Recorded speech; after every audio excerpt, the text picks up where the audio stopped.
Dans un contexte économique actuel très dégradé, les agences d'attractivité, de développement et d'innovation sont essentielles. Les collectivités territoriales, dont ces agences sont le bras armé, leur fixent habituellement 3 objectifs.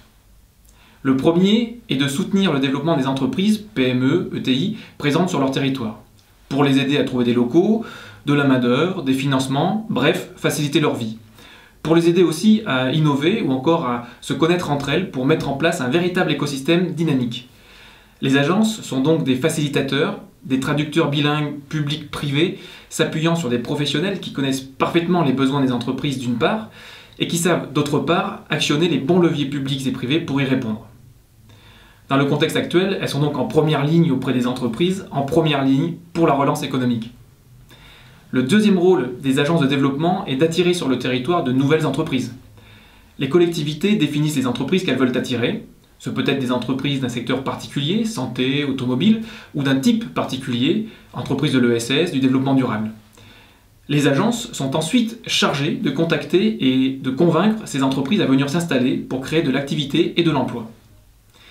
Les agences de développement cherchent aussi à attirer des talents, de la main-d'œuvre, dont ont besoin ces entreprises, mais aussi à attirer des touristes, des événements, de la population, source de revenus pour le territoire. Les territoires sont en concurrence avec tous les autres en France et à l'étranger.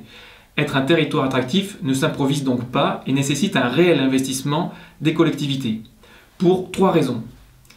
Premièrement, l'attractivité naturelle n'existe pas. Elle se travaille sur le long terme. Si on ne l'entretient pas, on décroche. Et très vite, même lorsqu'on est une métropole ou une région très peuplée. Deuxièmement, l'attractivité n'est pas juste de la communication. C'est avant tout une démarche marketing complexe qui doit dégager des éléments différenciants par rapport aux autres territoires. Enfin, les entreprises locales ont des intérêts convergents avec leur territoire. Plus il est attractif, plus elles disposent de main-d'œuvre, de partenaires, de sous-traitants pour se développer. Il faut donc mobiliser ces entreprises locales et les impliquer dans cette démarche d'attractivité. L'attractivité et le marketing territorial constituent donc un vrai métier nécessitant des équipes dédiées, composées de professionnels comme ceux des agences d'attractivité et de développement.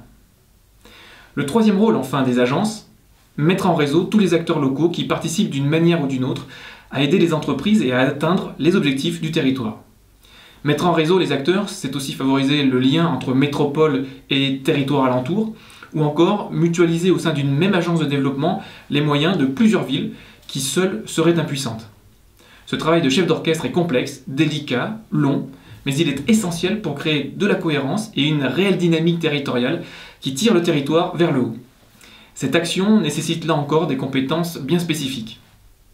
Vous l'avez compris, les agences de développement, d'attractivité, d'innovation sont utiles aux entreprises, pour leur développement, donc pour le maintien de l'activité et de l'emploi, mais aussi utiles aux territoires qu'elles soutiennent, notamment les plus isolés et démunis en ingénierie.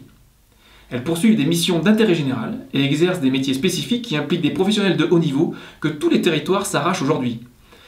Elles apportent des compétences, une souplesse et une réactivité que les collectivités et qu'aucun autre acteur territorial ne peuvent avoir. C'est pour cela d'ailleurs que les créations d'agences se multiplient, notamment depuis quelques années, dans les grandes villes comme sur de petits territoires. Il y a plus de 10 000 agences dans le monde selon l'OCDE, et vous l'avez compris, ce n'est pas un hasard.